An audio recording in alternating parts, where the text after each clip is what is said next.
having a lovely, lovely Monday. Yes, it's working. Thank you, Bite Mark, for your help just a second ago. Even though it wasn't really helpful, it was moral support, and I appreciate you. We have a guest today. This is Dr. Nicki Johnson. At this point, you need a checklist. I have a checklist. I went through the checklist, and then whenever I hit go live, it said, okay, you're live. And then all of a sudden it was like, no, actually you're not. I'm just kidding. I had to restart, and I had just restarted my computer because that's on my checklist. We have a wonderful guest today. Oh, and I need to reset my title also. Yes, that's true. That is true. You are here to answer the phone in proximity to the one that fixes. Absolutely. Let me set my title here.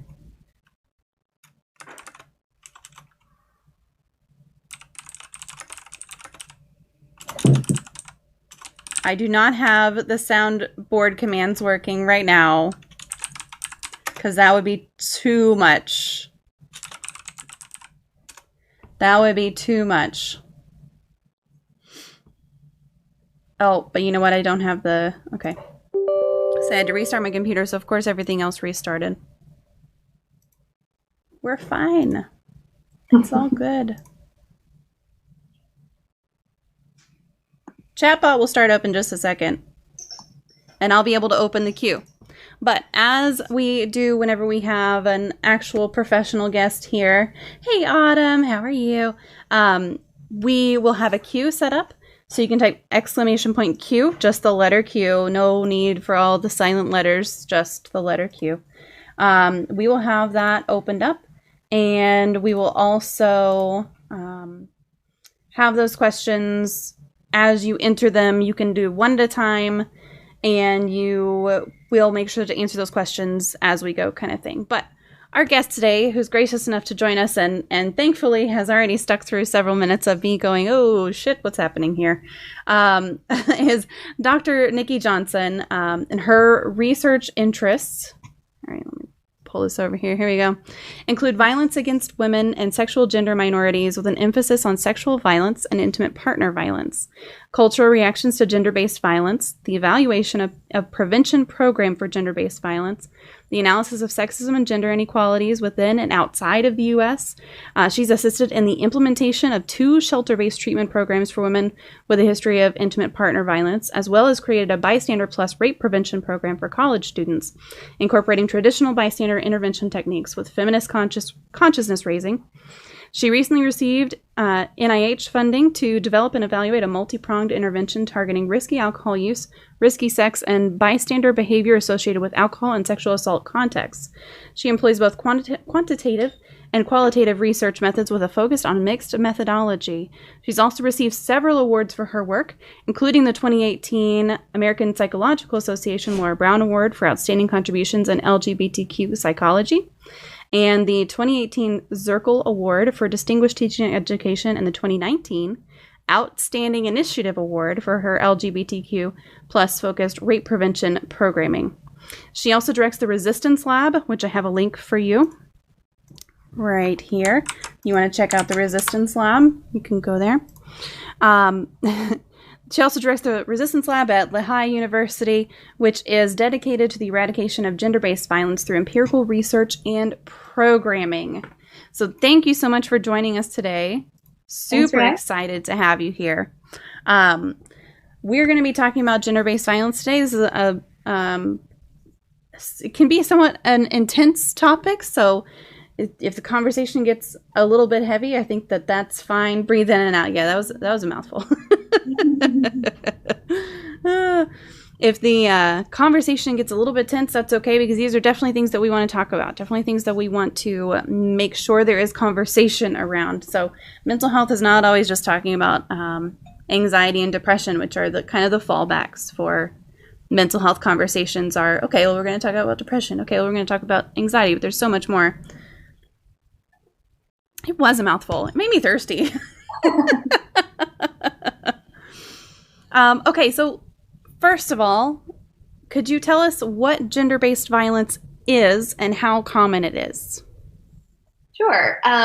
So gender-based violence is a term that was first kind of quoted by the United Nations. And what it means is any kind of violence that disproportionately affects individuals of a certain gender. And so oftentimes when we think about it, it can be synonymous with violence against women. So sexual assault, intimate partner violence are two forms of violence that are substantially more likely to occur against women. And also more recently, when we're actually looking at the trends, we see that gender and sexual minorities have increased risk of both intimate partner violence and sexual assault, as well as just violence based on homophobia and heterosexism. And so that's another class of individuals that fits within the gender-based violence scope. And so regards to commonality, it depends kind of on what context are we talking about, who are we talking about, but the numbers are alarmingly high, and regardless of what we're talking about. So when we look across the world, about 35% of women have experienced some form of physical or sexual violence. And that's a pretty alarming number when we think about women around the world. Kind of one of the numbers that sticks out the most to me when we think about prevalence is that 75% of bisexual women have experienced sexual violence within their life. And so wow. 75%, that's pretty alarming. That is very alarming. Yeah, so the numbers are high, but also widely varied depending on kind of who we're talking about and what we're talking about. Yeah, absolutely. That I know that it's hard to say kind of statistically because there's such a wide range of people that it affects, how many people it affects. So I appreciate you putting that into perspective a little bit, definitely. Can you tell us a little bit about the Resistance Lab? Sure. So the Resistance Lab is my research lab, and they're wonderful. They're a bunch, right now, all of the members of the lab are my students. And we were coming up with a name, and I said, what do you think kind of captures what we do? And they were like, resisting. And so we came up with the Resistance Lab. And what we basically do is try and resist against violence. So we're really a lab that focuses on how do we create a culture that isn't violent, and particularly focused on gender-based violence. And so that's kind of where the Resistance Lab came from. And we focus on a lot of things. So obviously we're researchers, so we focus a lot on research and how to get the research, not just kind of sitting in our ivory tower and looking at the numbers and going, oh, this is interesting. But how do we get this to people, make it accessible, and make it something that people are interested in and want to hear about? So that's a big thing that we focus on. We're also all clinicians. And so thinking about how do we advocate for our clients, or how do we advocate for people in the community? How do we create policy change? How do we get resources to individuals? So a part of our website includes kind of resources that are either specific to certain groups or overall. So just having that access, we think, is really important. So when you say that you focus on research and kind of getting out there versus just looking at the data, what does that look like in a typical research project? How do you go about that? So the truth about research is that it's long and tedious, and a lot of time. So I'm working on a special issue right now for Women in Therapy, which is a really great journal that's focused on the Me Too movement and how the Me Too movement has impacted clinicians, clients, et cetera. And it's really exciting and very kind of in the forefront right now. But the truth is that it won't be published for about 2 years. And so it's this delayed process, right, of collecting the data and research can take, depending on how complicated your research project is, it can take a year to multiple years. And then the process of actually getting it published, going through peer review, can take another year. So the research idea you have then doesn't get out to even like a journal audience for several years.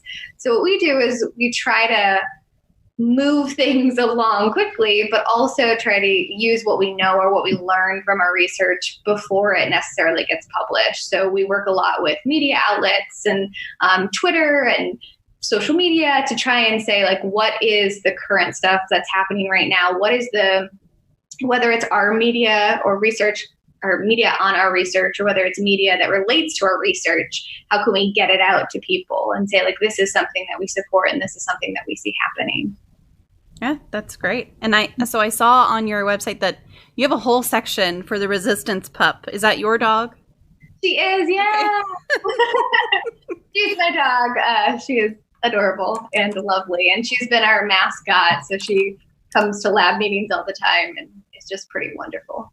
That's okay. So it would be absolutely perfect if she was a lab at lab meetings, but it would. It really she is would. super cute. I just put a link in the chat. So if you guys want to look at the resistance pup, it's perfect. Yes, Slay, it is perfect. Absolutely. I think it's wonderful that you have a mascot. Did you just bring her to work randomly one day, or? I used to bring her to work a lot because I work a little bit far from where I live, and so I would be gone for long periods of time, and so I would bring her in, and she just kind of became a mascot for us. So that's perfect. I love it. Yeah, and she's gone to a lot of protests with me. So yeah, I did see a photo of the puppy at protest with the signs and everything. I thought that was fantastic. Yeah.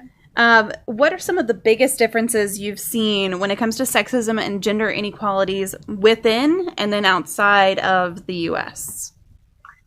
So I think something interesting about when we look at kind of comparisons is we tend to focus a lot on the differences. So, at least we're not having this experience. Like, at least women can vote here, or at least women can work here, right? Mm-hmm.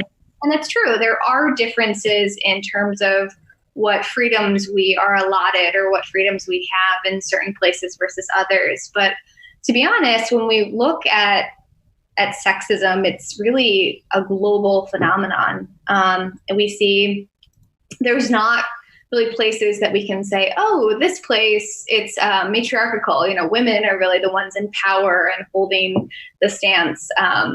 And so what we see is a lot of similarities, a lot of economic inequality around the world based on gender. We see a lot of violence statistics around the world based on gender. And so while it might look slightly different, and while some places might be what we might consider more progressive or more along the lines in terms of gaining equality, we really don't see equality anywhere, which is, again, pretty unfortunate. Yeah. We could go back to Viking days. Yeah, I mean, to be honest, like, when we look at the research of like tribal times is really when we saw the most equality of people just being like, hey, we don't care what's going on. We're here to make it work, and that's what it was about. So yeah. So a couple of the things in your bio talked about prevention programs for gender-based violence. So what does a prevention program specifically for gender-based violence consist of? So there's a couple of different ways to look at prevention. So there's primary prevention, which is kind of the classic prevention that we think of, which is to stop something from happening. So an example of that would be like vaccinations. That's like a prevention program. And so when we think about prevention, primary prevention for gender-based violence, it's how do we stop this violence from occurring? So those really, we target like early ages. So looking at getting things into schools, like kindergarten, the earlier that we can start talking about these things and start teaching kids consent and about equality and human decency, the better. And so that can really help us stop the pattern from starting. And that's kind of when we think about prevention programming, primary prevention. Secondary prevention is how do we catch it early and intervene quickly and intensely. So like screening procedures are an example of secondary prevention. But in gender-based violence, that would be like, how do we find people who are in crisis and get them the things that they need? So to prevent the development of post-traumatic stress disorder or things like that, or to stop re-victimization from happening. And then the third is tertiary, which is a lot of what we focus on in the psychological realm, which is after this has happened, and it's not kind of the crisis period, how do we prevent long-term negative consequences? So how do we help survivors be able to continue on with their lives in a healthy, positive way? So how do we help them be able to cope with what happened to them? And so that's a lot of what we think about is teaching individuals in the community for how do you support someone who's been through this? How do you help them? How do you not make it worse? Which is unfortunately, we see a lot of times that well-meaning people in the community can actually do more harm than good. Yeah. And so some of those programs is what a tertiary prevention program might look like. I think that's great. Yeah. So Autumn said teach them consent early and often. I think that's great. So I have a kindergarten child, and then I have two in this cat. I have two in 6th, 7th. Oh God, they're in 7th grade, and I have one who's a senior in high school as well. So kind of at those different ages, like what's something you would start in kindergarten, what's something you would start kind of at a senior level that you might not start at a 7th grade level, and what's something at a 7th grade level you might not start at kindergarten level? Like, are there differences in, I guess, the age ranges that you tailor those to, and what does that kind of look like? Yeah, so definitely you want to make it age appropriate. So, and in regards to age appropriate, I think a big thing is language. Mm-hmm. So how we talk about certain things is going to sound very different when we talk to a kindergartner versus when we talk to someone who's a senior, and versus someone in 7th grade.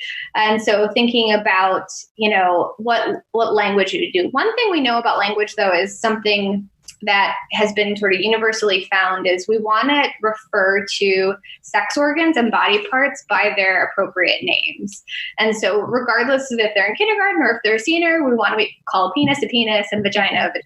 Yeah. And so I think that's something to be clear about. But also when we're talking about consent, with a kindergartner, we might be talking about consent for a hug versus when we're talking about in 7th grade, we might be talking about consent in terms to maybe puberty or kissing or those kind of things. And then versus with a senior, we're going to be talking about consent in terms of sexual activity. And so I think the behaviors that maybe we highlight might be different, but really the messages we want to be consistent and clear. Yeah, I think that is a really good explanation of kind of the differences. Do you work directly with primary education schools to implement these programs? And have you found any that are resistant to those kinds of programming? So I don't directly work with them. And that's actually something that I'm currently working to get in the works of. Most of the primary of my work has been in college campuses, in the military, and then just like general with adults. So most of my work has been, and a lot of what we're finding out is it's too late. One of the biggest things that we see, there's this thing called the red zone early in college. I don't know if you've heard of that before, but it's the first couple months of college, which are the highest periods of sexual assault. And so colleges are doing better. When I went to college, there was like nothing. And now we're doing better, right? There's this expectation that something happens in college, but if it's happening so quickly when they get to college, is it soon enough? It's not preventing. We're not getting that primary prevention that we really ultimately want to see. And so because of that, we're really starting to think about how can we start this earlier. A lot of the concern is what you brought up, though, is a lot of schools are resistant to talking about this stuff.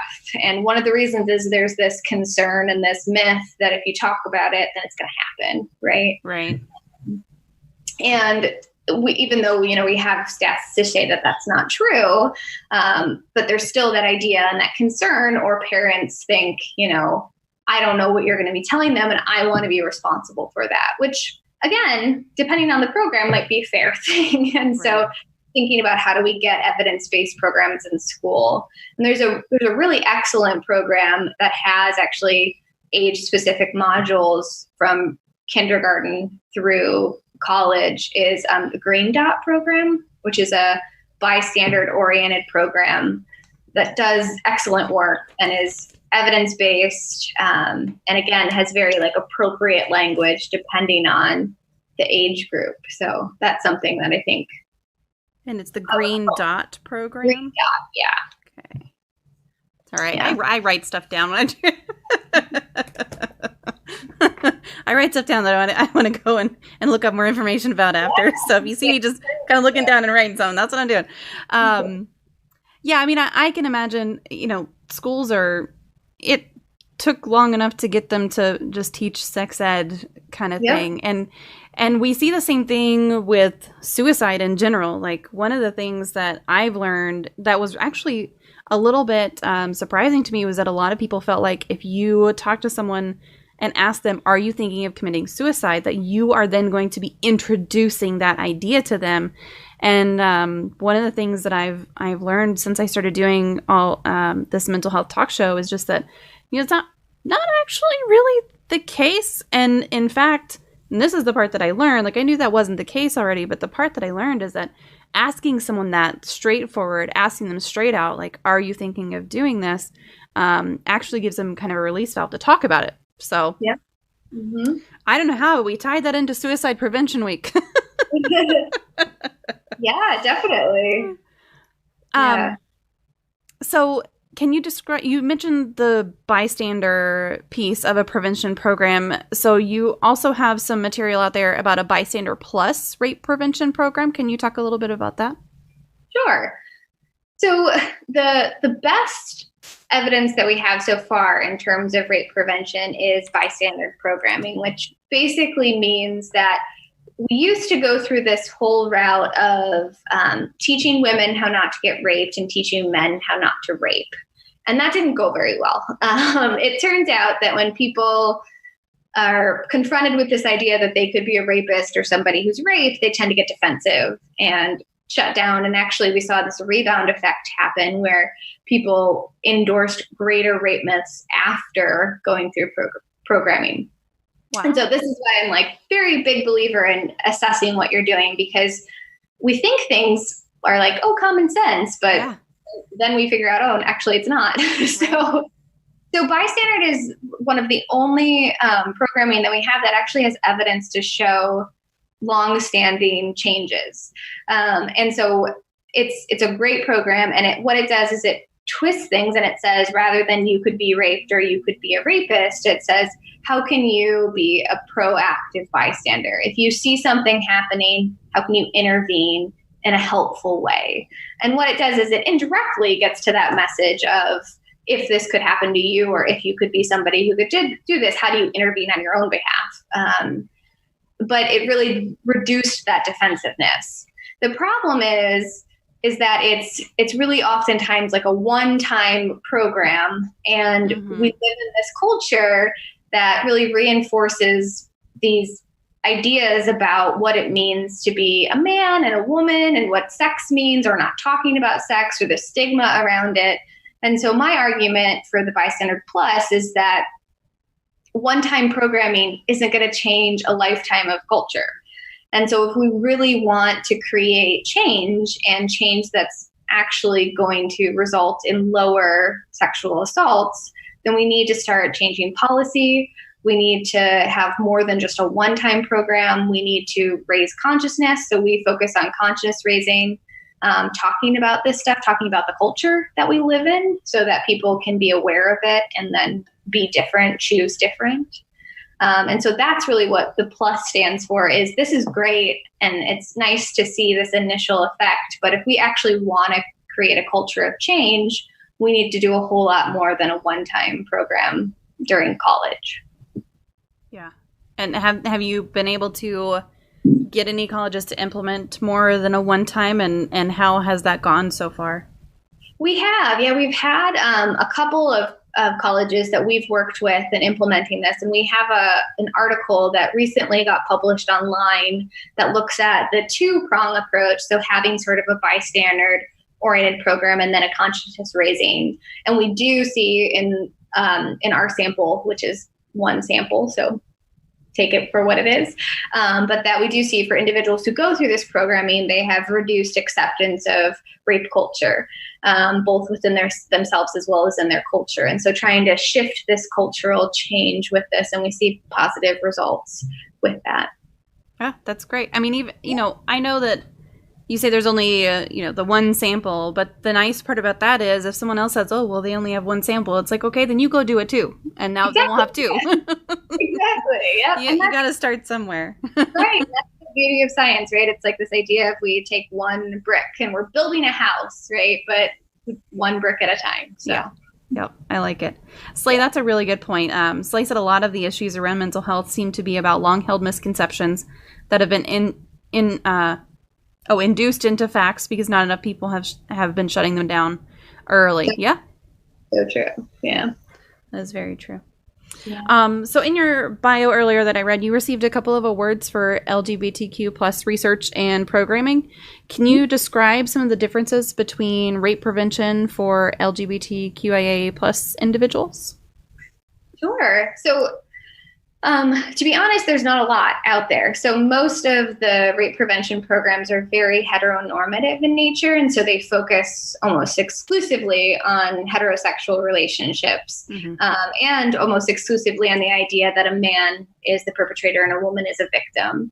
And while we know that that is the most common occurrence, and so something that we don't want to say, like, let's not talk about that, there's also instances of that not being the situation. So men can be victims of sexual assault. Right. Individuals who identify as non-binary can be victims. And so women can be perpetrators.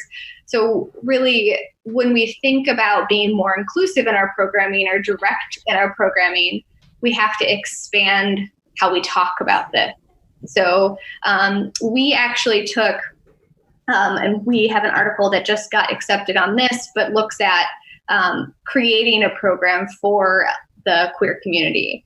And so what we did is we took our conscious raising program and we went to individuals who are programmers, so people who are on college campuses who do the programming, and said, what do you think about this? How do you think we can be more inclusive, as well as queer students, to see what do you think is missing? How can we make this more inclusive and more representative of your experiences and your culture? And so that's sort of the initial and the first program that we've seen that directly addresses or even tries to adapt to be specific to LGBTQ individuals. And for us, how we did that was to again, be more inclusive in our language. And so rather than just talking about male, female, to talk about the rainbow of options. As well as also to talk about heterosexism. And so bring that into the conversation. So we talk about sexism a lot in rape prevention programming, but also bringing in the added layer of heterosexism and how queer individuals are often targeted because of our queer identity. And so bringing that into the mix is another kind of key difference. Something else we see is that a lot of queer individuals are targeted by non-queer people. And so thinking about who we might need to target from prevention isn't necessarily within the queer community, but outside of the queer community. So I think that's something that can sometimes be different as well. Yeah, absolutely. Okay, we have our first question in the queue. Sure. What kind of plan is that behind you? Oh, good question. It is, oh gosh, I always get this wrong. Hold on, it's I always want to call it a sage plant, but it's not a sage. It is a jade. That's what it is. Sage? Jade. Oh, jade? Jade. Mm-hmm. Okay. All right. It is a jade. Hey, Al, how are you doing?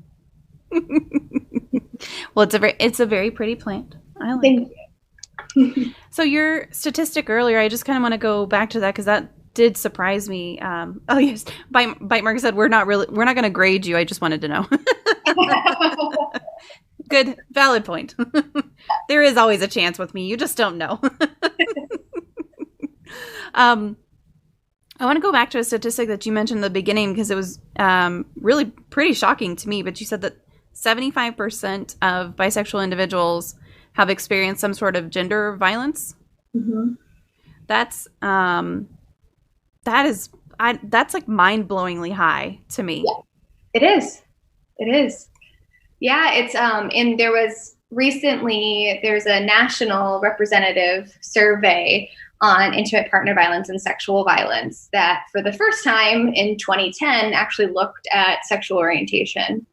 And they found that 75% of bisexual women had reported experiencing some form of sexual violence. And yeah, it's astronomical, and just shows. And when we've actually done some further sampling, and we find pretty similar statistics when we look at other samples. And so it seems like something that's really overwhelming. And my student and I actually wrote an article for the Journal of Bisexuality that postulates or hypothesizes some ideas for why that might be. And so some of the things that we highlighted is biphobia. So we talked about heterosexism or homophobia, but there's a particular sort of mistrust or objectification of bisexual individuals, in particular bisexual women.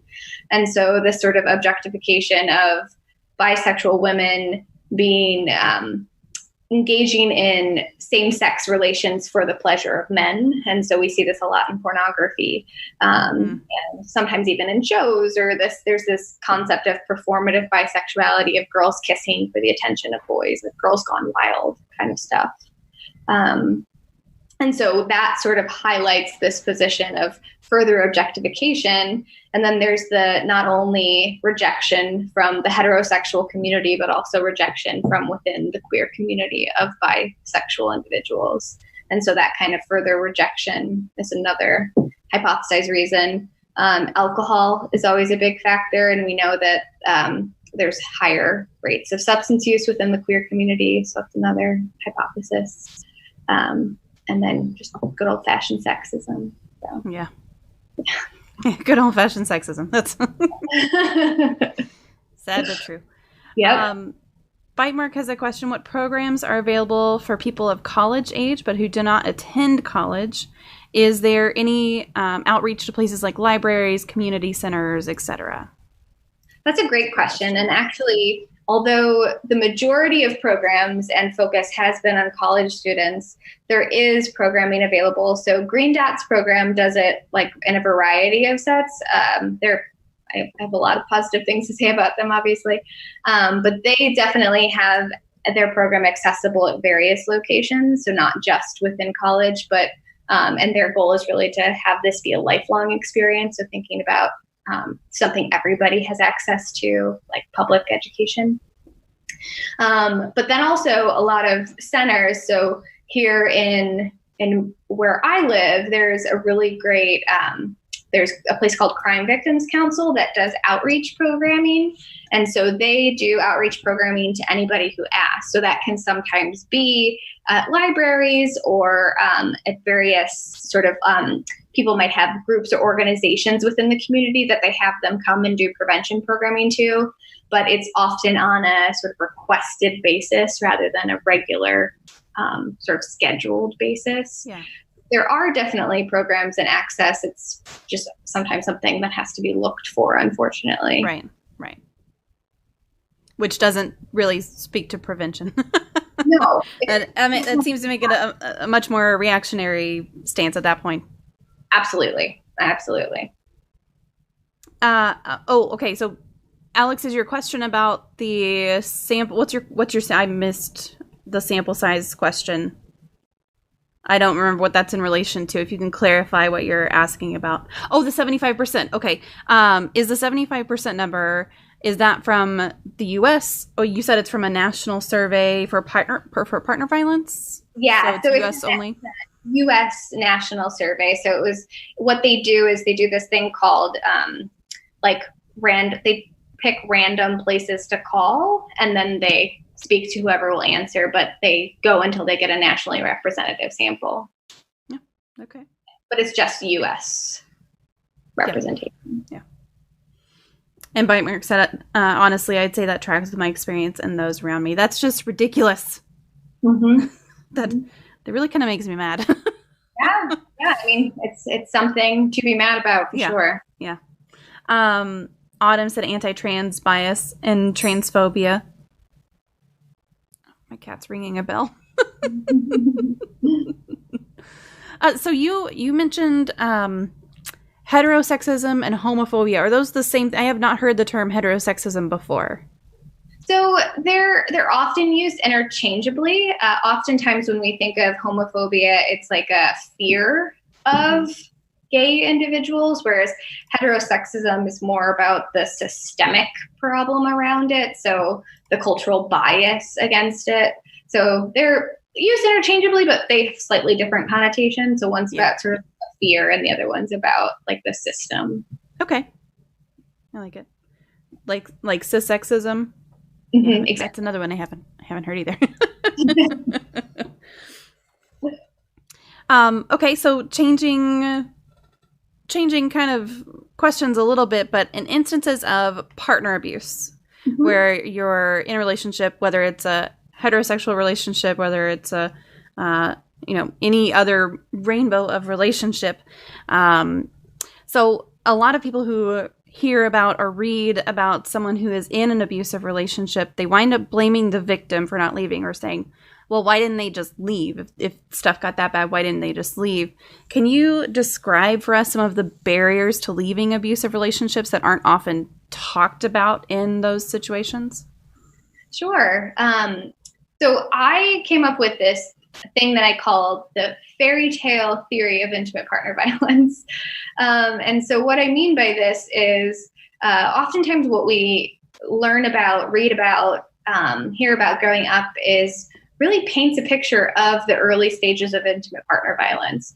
So like I'll tell you a little story of there's this individual and she meets the love of her life, right? She's never felt this way before. She's never been so in love. She wants to spend all of her time with this partner. And so she starts spending all of her time and isolating herself from other people. And then her family and friends start to say like, oh, it seems like you're spending a lot of time with that person. And then her partner starts to say, oh, they're just jealous and they don't understand our love, which then pulls her farther and farther away from her support.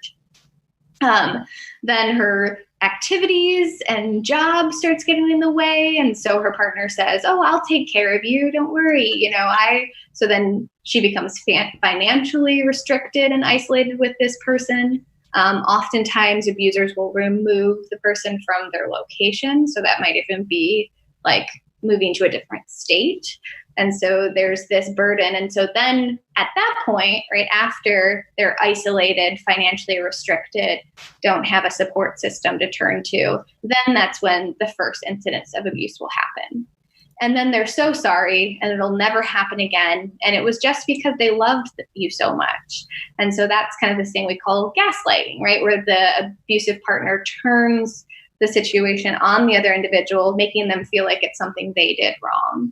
And so at this point, you're isolated. You don't have anybody to turn to. You have no financial support.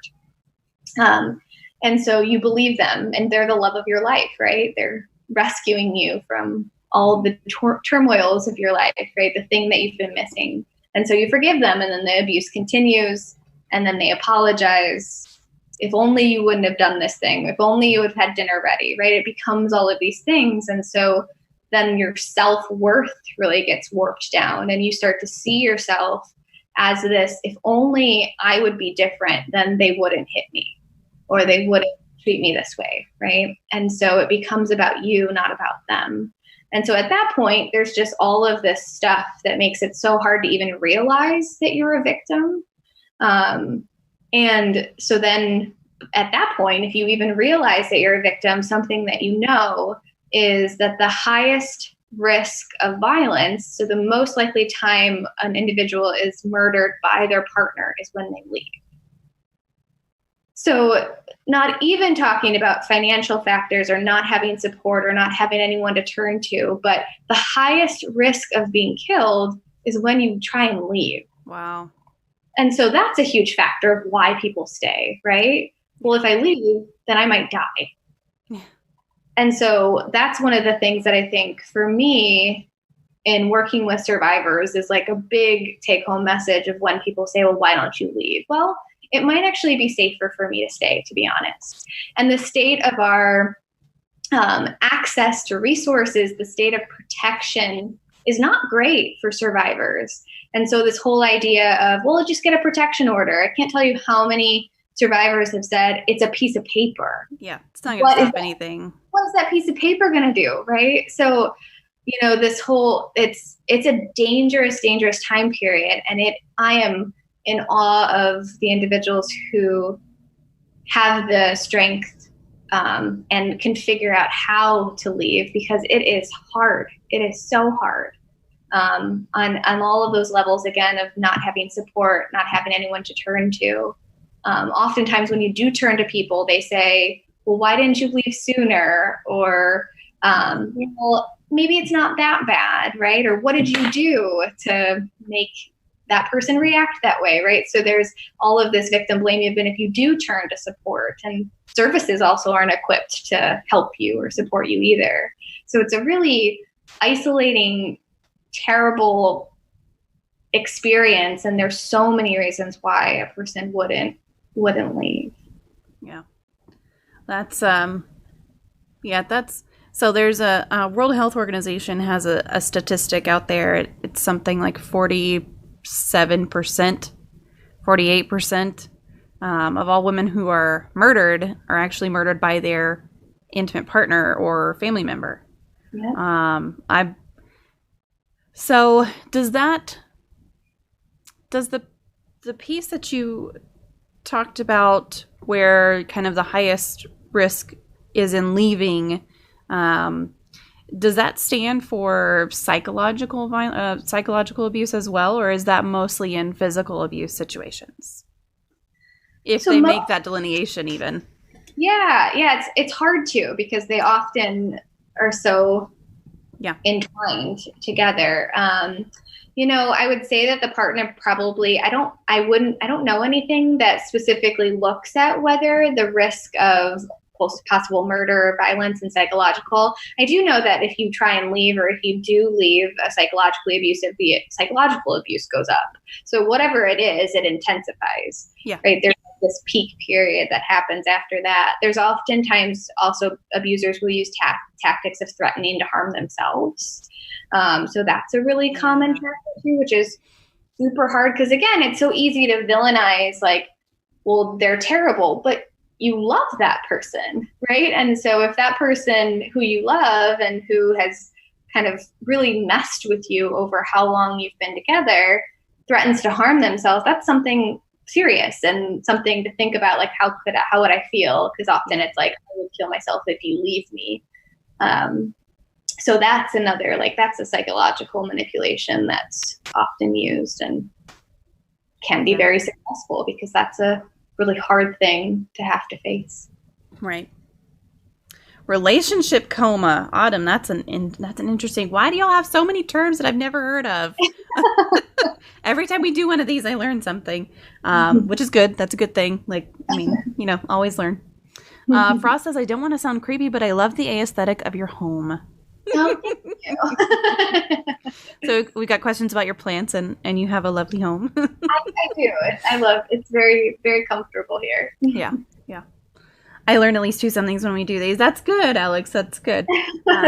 Just get a restraining order, which will help after they violate it. Yeah. Yes. I mean, restraining orders, they just don't do anything. There's a threat of they could go, they could be held in contempt of court, but there was always the chance that they could go to jail when they were doing these things anyway. So right. How big of a threat is that? It's just not. Crimes of passion many times get leniency because by the court, because their mental state was altered due to the circumstances they claim. Mm-hmm. That's a good point too. Well, and then I know that if you're in an abusive relationship, you're twice as likely to so I think this is only women. But you're twice as likely to experience depression, which then makes it harder to do a lot of things, Yeah. So there's that too. It's all just super it's way more complicated than we want to make it. Yeah. Yeah, it really is. And I think you're also twice as likely to have substance abuse as well. Yeah, just like there's so many complicating factors. It drives me crazy when I hear things like, well, why didn't you just leave? You know, that's not, it's not that simple. It's not, definitely not that simple. Yeah. So if you know someone who is in an abusive relationship, is there something that you can say or that you can do that actually is helpful? Sure. Besides saying, well, why don't you just leave? Definitely don't say that. Yeah, I'd say to be helpful, don't say that. But I think kind of the biggest thing is to believe them and ask them what they need. I think those are kind of my two biggest things of believe the person and ask them what they need. Outside of that, I think another thing that you could do is come up with like a safety plan or some kind of code with them so that if they're in trouble, they can call you and say something. And then that means you need to call the police or you need to come get the kids. So coming up with them of what is a plan that would be helpful for them. I think it's, you know, there's an inclination for us to want to encourage them to leave. And I think, of course, supporting them in that is great. But a lot of times encouraging them to leave, again, takes out all of those factors that we just talked about. And oftentimes, growing up in this culture can read as blame. Like, why don't you just, or why have you? So I think avoiding that and just saying, like, what do you need? What can I do for you? And being there for them, I think are really the biggest things, because a big factor of abuse is that social isolation. So how can you be there for them to help them not be socially isolated? Yeah.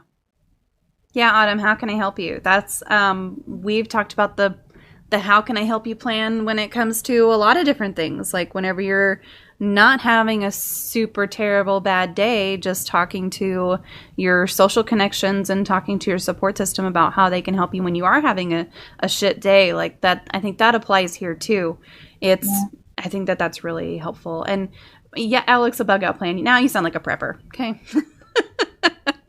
But a bug out plan might not be, thank you so much for that raid, Amalia. How are you doing? Hello. You know, a bug out plan doesn't have to be a you should get out plan, but like, you know, like you said, it could be just the, do you want me to come get the kids? Do you need me to do this? Do you want me to come over? You know, what can I do to help you in this moment? What can I do to help you in a typical moment that you might need? But yeah, I think that's great. Bitemark said, one of the most eye-opening moments for me was when someone said that abusers threatening to harm themselves if you leave is holding themselves hostage, and we do not negotiate with terrorists. Hey, I like it. Yeah, I like that. Yeah, I think that's good. I'm doing great, Amalia. Thank you. I know how you feel. This can get better. I know that you feel this can get better, but if it doesn't, can we at least have a code word you can text me and I'll come get you no matter what? That's a great question too. That's a really good thing too. And I've heard that with your kids too. Like if you set something up with your kids where they're at a party and they you know, instead of calling me mom, you know, maybe they call me mommy or something, and they say, "Mommy, can I please stay?" And you're like, "Nope. Sorry, you gotta come home." You know, and I've told my kids before, like, make me out to be the bad guy. I don't care. You know, I have no skin in your friendships. Absolutely. If I need to be the bad guy and say that you need to come home because you got to clean your room, like, I'll do that. I don't mind. You talk to your kiddo about that. That's great. Yes, yeah. Having a system like that, I think, is really helpful. And I didn't think about it in that context of a friend who might be in an abusive relationship. I think that's great. I think that's wonderful as well. You mentioned something earlier about kind of the onus being on. So this isn't really about abusive relationships. It goes back more on the gender violence side, which I they're connected, right? But there's especially on Twitch, there's a huge culture of harassment and abuse online too. And then also just across gaming in general. If you are a woman, if you let it be known that you are a woman or a girl, like you're a lot of the time pressured to leave that platform, you're pressured to self-censor. And then if you don't do those things, it's like, well, look at what you were wearing. You know, it kind of goes back to the rape culture piece. So instead of the perpetrators having that onus to change, it's on the person who is being harassed or being abused. Have there been any programs with companies that have mainly an online presence versus a physical campus presence to implement some of those programs? Not necessarily Twitch, but just like, is there anything, anything? That's a great question. I don't know of anything there's definitely programs that are like online programs, but they usually use scenarios of in-person scenarios.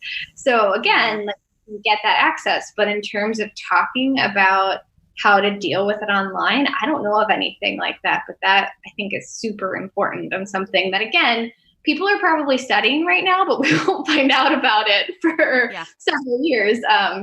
Because it's definitely a relevant and timely factor, and I think really important for us to consider and think about the harassment that's going on online. Yeah, it's something that I've experienced personally because I game. Like, I'm on Twitch. I don't get except for trolls every now and then. Like, I don't get any harassment on Twitch. Thank goodness, because I'm just like, huh, what are you talking about? But in games especially, it's like, oh, you're a girl, and like they just say the most ridiculously bizarre things, and you're like, who raised you? What is going on? Can I call your mother? Well, there's definitely some research that shows how people say the things they say online are things that they would never ever say in person. Oh, yeah. That's definitely something that shows the importance of why we need to study this. Yeah. We do love trolls here, Alex. It's true. Yeah, he said we love trolls here. We humanize them and then they leave. It's true. We're just like, look, I'm sorry you're going through something today, but if you need to get it out, just get it out. And like 90% of the time, they're just like, oh, bye. It's pretty good. I would laugh so hard if my kid said, sorry, I got to go home, guys. You know, my dad can be a bitch sometimes. Hey, that's fine. Everyone's tough until the trans woman is taller and is not having your harassment. Hey, you know what? Yes. Absolutely. So your focus in mental health research and this programming space on gender-based violence in particular doesn't sound like something that would be easily drawn to or that's easy to decide on. So what inspired you and why do you do what you do? Yeah, so I've always been really interested in the cycle of violence. So something that we hear a lot in research is how individuals who perpetrate violence later in life often were either exposed to domestic violence or experienced abuse as a child. And so I started being very interested in that and actually wanted to work with perpetrators. And then when I was in college, it was sort of the beginning of talking about, oh, we should be talking about this stuff. This stuff's important. And so I got involved in a feminist organization that started doing like Take Back the Night and things like that. And I was like, oh, this is really important.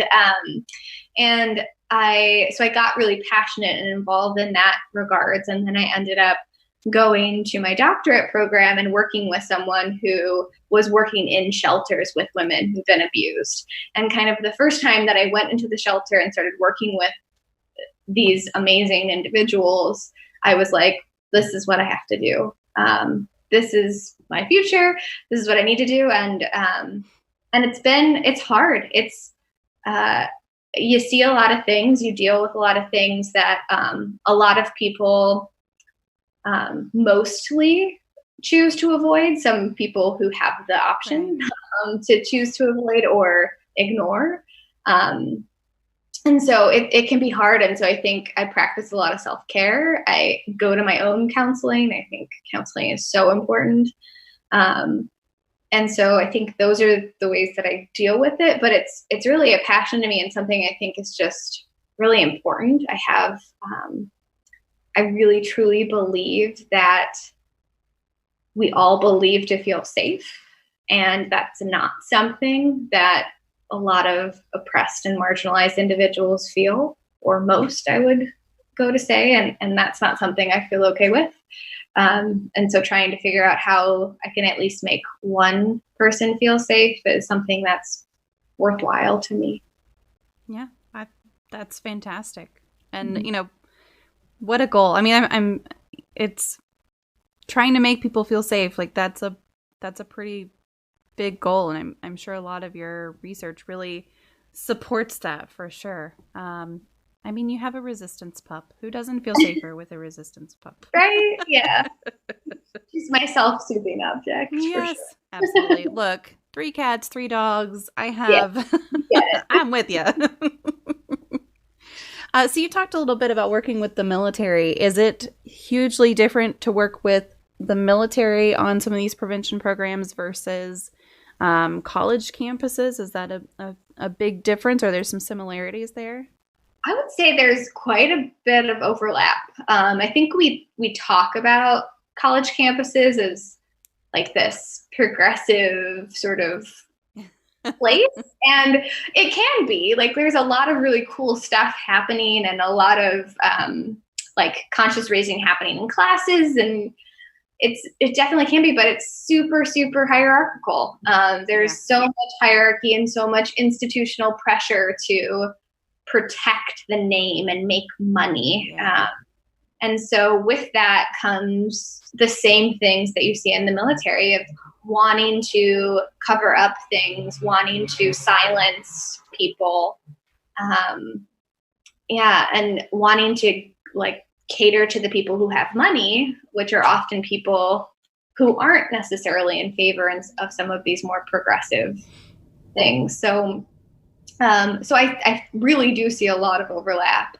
The biggest difference that I would say I see, and maybe something that kind of amplifies this in the military, is the emphasis on violence and dehumanization in the military, and that's just going to increase that tenfold. And also the overwhelming presence of males in the military, and violence and aggression is much more accepted in men, and so we see very, very high rates of male sexual trauma in the military.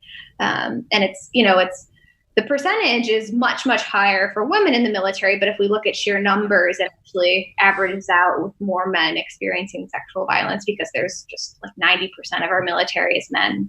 Yeah. So I think that's also something that makes it quite different, is the high numbers that we see on college campuses is against women. Whereas in the military, it's really a lot of men experiencing sexual trauma. So, but there's again that same kind of silencing and that we see in both systems, and this hierarchy that really tries to protect the institution over the individual. Right. Oh no, I had another question and now it's gone. It will come back to me. It will come back. It will come back. Wait. Oh shoot. And of course it was a good one too. This is what happens when I don't jot it down. Oh, I just forget. That's okay.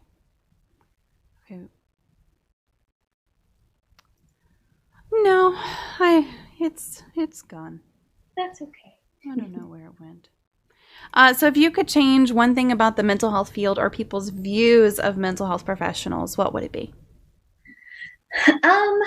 I think if I could change something about the mental health field, I would make it universally accessible. I think that a big barrier to mental health is the cost and access, and also this idea that you have to be in crisis or have a severe mental health diagnosis to benefit from counseling. I think everyone can benefit from counseling. Mm-hmm.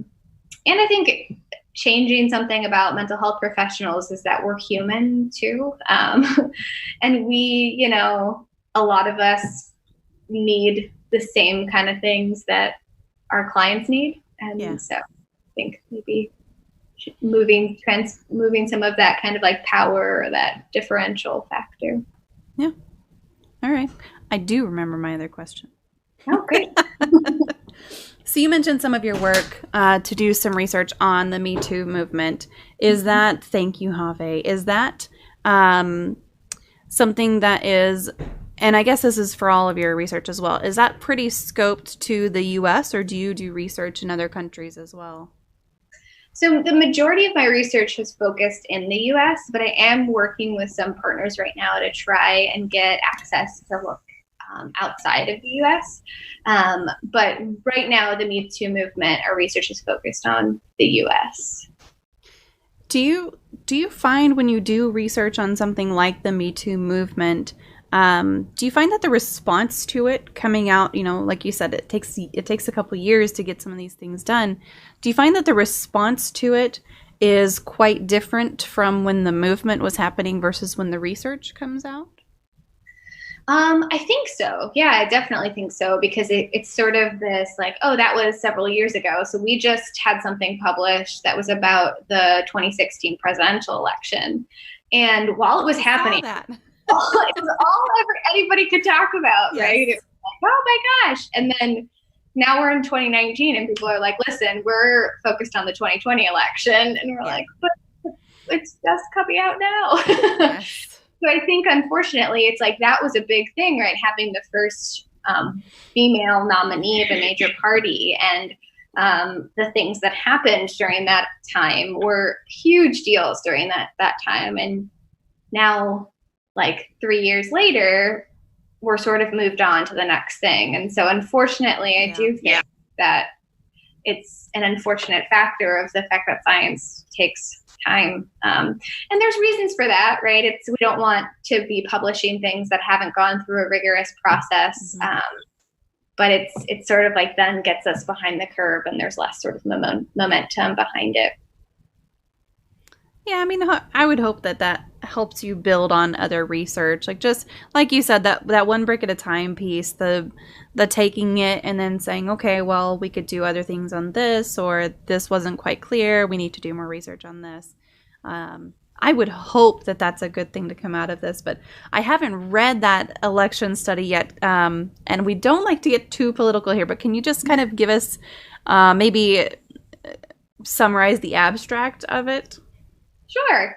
So basically what we were interested in is, and to not be political at all, we were talking about how both of the two primary candidates, so Donald Trump and Hillary Clinton, both were kind of surrounded by conversation around sexual violence. And so with the accusations against Bill Clinton and Hillary's proposed like victim blaming and silencing. So there was conversation around her, as well as conversation around Donald Trump with some of the accusations against him.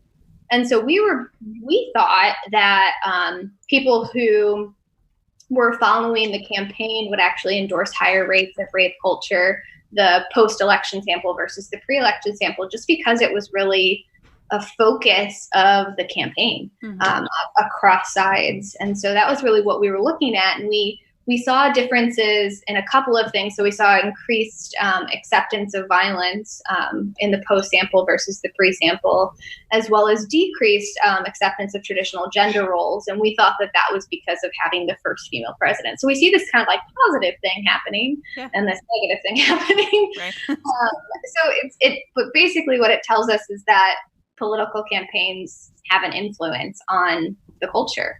And then we looked at voting, and we saw some differences based on who people voted for in terms of acceptance of rape culture, with individuals who voted for Trump having more acceptance of rape culture than individuals who voted for Hillary. So, you know, it's interesting. And it just kind of shows politics, and this kind of idea of the personal is political is a big thing that I'm a big believer in. Yeah, absolutely. Alex says my family goes to therapy to make sure we get an external perspective on how we are growing our relationships. Yes, absolutely. Yeah. Well, I mean, we've said it before, and I'm sure we'll say it many, many times again, but I don't think there's anybody who, at least every now and then, couldn't benefit from some therapy. I was actually just talking to a friend about that over the weekend, and I was like, it doesn't hurt if you're already considering it. Like, it literally will not hurt. Okay, my next question is not related to anything that we've talked about so far or your specialty. I'm just curious. And it's not about plants or your house either, so this is totally off topic. Do you happen to have a favorite serial killer? Oh. And I'll tell you why I asked that. So I'm actually a true crime junkie. So okay. All right. It's just, you know what? Our sample size is getting bigger. So the very first guest that I had on here, she talked about, I don't even remember how it came up. She talked about having a favorite serial killer, and that she's convinced that a lot of people who work in the mental health space actually do have, a favorite serial killer, or they are kind of true crime junkies. And then my next guest also had a favorite serial killer, and so I was just curious. Yeah, I don't know if I have a favorite. I think maybe the most interesting to me is Ted Bundy. So okay. I would say just like his, he was like very, very clearly problematically narcissistic. So, you just like had this ability to really fool people. So, yeah. Autumn said, I don't have a choice about being involved in politics when considering just walking down the street or going to the grocery store is a political act. I can understand that. I can understand that, Autumn, for sure. Mm-hmm. It's I wish that everyone would understand that they don't have a choice. I wish that everyone would feel like they don't have a choice in whether or not to get involved in politics. But especially for the trans community, like there is no choice, that you're just involved. Absolutely. Yeah. No choice. If anybody else has any other questions, you're welcome to ask them. We do still have the queue open, and while we're waiting on that, is there anything you would like to throw out there about your work, or any shout outs, or anything we didn't cover that you want to talk about? I think, kind of speaking of the trans community, I think that's one thing, that's another statistic that I think we really need to think about and talk about, is just the number of especially trans women of color, who've been murdered. So in thinking about gender-based violence, it's a huge topic that has not been given enough attention, and is thankfully, again, starting to, but we will likely won't see that for a long time. But remember, one of the things that when working with the military is that the rate of trans individuals who were murdered in combat was lower than they were murdered in civilian life. And so we think about war as a place where you kind of go expecting that, but that it's not really, that's not the higher risk. The higher risk is just walking down the street. So I think another important thing for us to think about. And again, talking about safety, like it's just something that is not afforded to many individuals. So that's actually pretty sickening. Like, more people in the military or fewer people in the military who are trans died in combat than just out and about living their lives. Yeah. Wow. 18 this year that you know of, Autumn. Wow. Yeah. Oh, that's so, people are so... One of them, Tracy Single, was a member of the local community. Oh, really? Wow. Ugh. That's just so, like, I don't understand how people can be so hateful about things that have literally zero impact on them. Yeah. Just live your life and let other people live their lives, man. Come on. Well, I appreciate fear and ignorance. Okay, that's true. I take back my statement. I do understand. It's a very powerful thing. It really is. It is. It is. But like, if you're afraid of something that you don't know anything about, educate yourself. Yeah. And then you're taking care of both things. Yep. Well, I appreciate you being here today. If there are no other questions or anything, so I know that you're on Twitter. Let me throw out your Twitter here. And if y'all are interested in some of these studies and everything that Dr. Johnson mentioned, I kept my little list. And I also just wrote on my hand, so that's fun. And I will be putting those into the description and everything as well. I had your Twitter right in front of me. It was probably before I had to restart. Here it is. Probably before I had to restart my computer. Here are a couple things for you to follow, and don't forget to check out the Resistance pup. Like,